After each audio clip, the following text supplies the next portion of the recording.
Isa pong analyst ang nagbabala at sabay nagbigay ng malaking pag-asa para sa mga holders ni XRP.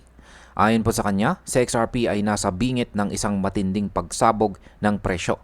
Sa kabila po ng mga hamon nitong mga nakarang linggo, ipinakita niya sa isang chart na malapit nang gumalaw si XRP patungo sa bago at mas mataas na yugto.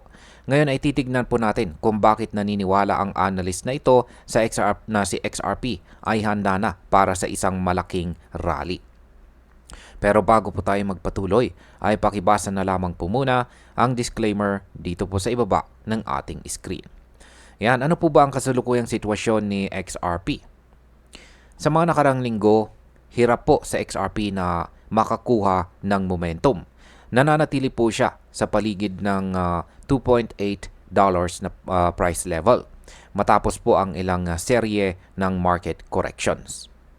Kung titignan po natin, parang nakatali lang siya sa isang consolidation phase. Ang consolidation na ito ay nagsimula pa noong umpisa ng buwan ng August at patuloy po hanggang ngayong September. Bumaba pa nga sa XRP nitong unang linggo ng buwan at tinest ang isang napakahalagang support level. Ang ganitong galaw ay nagdadala ng halo-halong emosyon sa mga investors.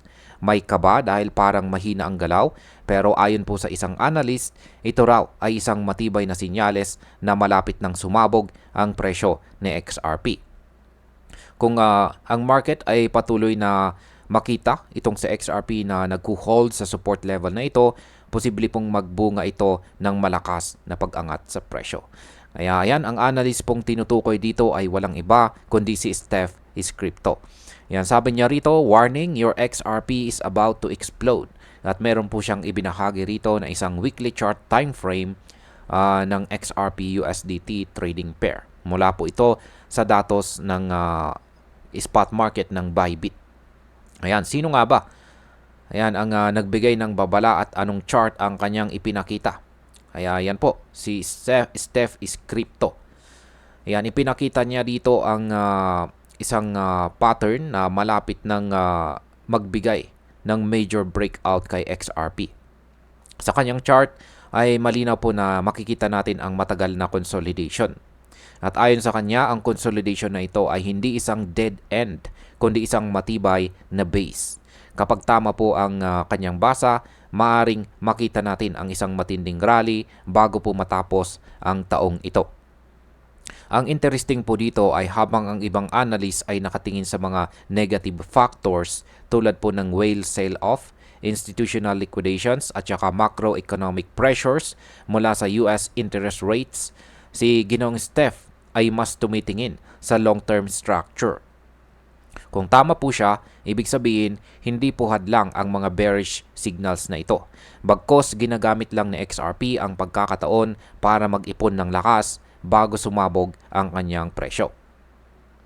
Ano naman ang susunod na target ni XRP? Ayon po kay Steph, nakikita po niya ang target price ni XRP sa pagitan ng $8 hanggang $13 na price range. Kapag nangyari po ito po ang unang pagkakataon na makakapasok sa XRP sa double digit level. Isipin mo yan, mula po sa kasalukuyang $2.8, kung makarating po siya sa presyong $13, halos quadruple ang kanyang itataas. Para sa mga holders, ito po ay parang jackpot na matagal nang hinihintay. Kung ang rally na ito ay magsisimula sa final months ng ngayong taong 2025, yan, or huling buwan ng taong 2025, magiging isa si XRP sa pinakamalalakas na performers sa buong digital asset market. Ang impact po nito sa market ay napakalaki. Una, mas maraming retail traders ang muling papasok dahil sa hype. Pangalawa, ang mga institutional investors na nag-pull out dahil po sa uncertainty ay posibleng bumalik kapag nakita nilang totoo ang breakout. At ang pangatlo, ang sentiment sa buong crypto space ay pwede pong umangat dahil kay XRP. Ano naman po ang mga dahilan ng kanyang weakness kamakailan? Ayan, or ang kanyang kahinaan. Bago po natin lubos tanggapin ang bullish outlook, mahalaga ring makita natin ang dahilan kung bakit siya ay nahirapan nitong mga nakaraang linggo. Una, may mga institutional liquidations. Ibig sabihin, malalaking kumpanya at funds ang nagbawas ng kanilang holdings or hawak na crypto assets at kasama po dyan si XRP. Pangalawa ay bumaba po ang on-chain activity. Kapag mas kaunti po ang gumagalaw na transactions sa blockchain, nagiging mahina po ang demand. Pangatlo ay ang mga whale sell-off. Ang mga malalaking holders ay nagbenta. At alam naman natin na kapag ginagawa nila ito, malakas po ang epekto sa presyo. At ang panghuli ay ang macroeconomic factors tulad po ng US interest rate policy. At ito po ay nakakaapekto sa sentiment ng buong crypto market. Kapag mataas po ang interest rates, mas maraming pera ang napupunta sa traditional finance kaysa sa crypto. Pero ayon po kay Steph, kahit pa may ganitong bearish factors, mas nangingibabaw pa rin ang technical structure na nagpapakita ng malaking potensyal para sa breakout. Ngayon ito po yung pinakamalaking tanong. Pwede bang maabot na XRP ang double digit na price range? Yan ang tanong ngayon. Realistic ba talaga ang $8 to $13 na price range? Kung titingnan po natin, hindi ito imposible. May iba pang analyst na dati nang nagbigay ng prediction na sa XRP ay posibleng pumasok sa double digits. Hindi man ito garantiya, pero ang technical na base or basihan na ipinakita sa chart ay nagbibigay po ng matibay na dahilan. Kapag nagsimula po ang isang sustained move pataas mula sa $3, magiging mas malakas po ang case na ito. At hindi lamang po simpleng bounce or pagtalbog, kundi simula ito ng isang malaking breakout.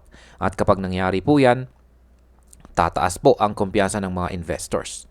Mas maraming pera ang papasok at mas lalo pang lalakas ang momentum ni XRP. Kaya bilang panghuli, ang analysis po ni Steph is Crypto dito ay nagbibigay ng malaking pag-asa para sa mga holders ni XRP. Habang ang market ay puno ng takot at pagdududa, may mga analyst na nakikita ang mas malalim na galaw at potensyal ng asset. Kung tama po ang kanyang basa, ang kasalukuyang $2.8 na price level ay hindi po natin dapat katakutan. Sa halip, ito raw ay isang foundation kung saan magsisimula ang mas malaking rally. At kung totoo, makikita po natin sa XRP na papasok sa kanyang unang double digit na presyo sa kasaysayan. Gayunpaman, kailangan pa rin natin na maging maingat. Laging may risk ang market volatility at wala pong garantiya ang anumang prediction. Pero isang bagay po ang malinaw. Ang pananaw na ito ay nagbibigay po ng bagong sigla at pag-asa sa community na XRP. Kaya ang tanong ngayon, handa ka na bang makita ang pagputok na XRP papunta sa double digit levels? At ayan, hanggang dito na lamang po tayo sa video na ito mga ka-crypto. Marami pong salamat sa panonood. Ingat po tayo lagi at God bless po sa ating lahat.